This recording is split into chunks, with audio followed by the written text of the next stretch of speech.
எனக்கு அம்மா வரல, எங்க அப்பா தானே பிடிக்கும். அம்மா பிடிக்காதா? அம்மா பிடிக்கும் உண்மைக்கு. எங்க அப்பா தான் ரொம்ப என்னை செல்லமா வளர்த்தாரு. அம்மானா எப்படி சொல்லுதுன்னே தெரியல. அம்மாவை பத்தி சொல்லறதுக்கு வார்த்தையே கிடையாது. இருந்தாலும் அம்மா இல்லைன்னா நம்ம இல்லை. அம்மான்னு சொன்ன உடனே எனக்கு காசு தருது ஞாபகம் வருது. நல்லா பாத்துப்பாங்க. 3 வேளையும் எனக்கு சோறு போடுவாங்க. எப்ப காசு கேட்டாலும் இல்லைன்னு சொல்லாம கொடுத்துருவாங்க. எல்லாம் அம்மா தான். அம்மாவாலதான் எல்லாமே ரன்னிங் ஆயிட்டு இருக்கு. அந்த மாதிரி முக்கியமா ஃபேமிலியில எல்லா விஷயத்துக்குமே அம்மா தான்.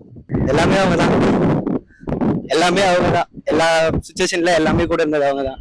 எதுவா இருந்தாலும் ஓப்பனா அவங்க கிட்ட சொல்லிடும். அதுக்கேற்ற போல எந்த சுச்சுவேஷன் எந்த விஷயத்த அம்மா கிட்ட சொல்ல முடியாதுன்னு ஒரு விஷயமே கிடையாது. எல்லா விஷயத்தையுமே ஷேர் பண்ற ஒரே ஆள் அவங்க மட்டும் தான். அவங்க வந்துதான் ப்ரோ ஸ்ட்ரெஸ் பஸ்டர் ப்ரோ. அவங்க என்னதான் திட்டினாலும் என்னதான் சிரிச்சாலுமே நான் ஒரு கான்ல இருன்னு வச்சுக்கோங்களேன். கிச்சனுக்கு போய் எங்க அம்மா கிட்ட சும்மா ஒரு அப்படி போய் சும்மா என்ன வாய் குத்தனா அவங்க எதனா ஒண்ணு திட்ட ஆரம்பிப்பாங்க. அதை கேட்டாலுமே அந்த மாரி இருக்கும். அவ்வளவுதான்.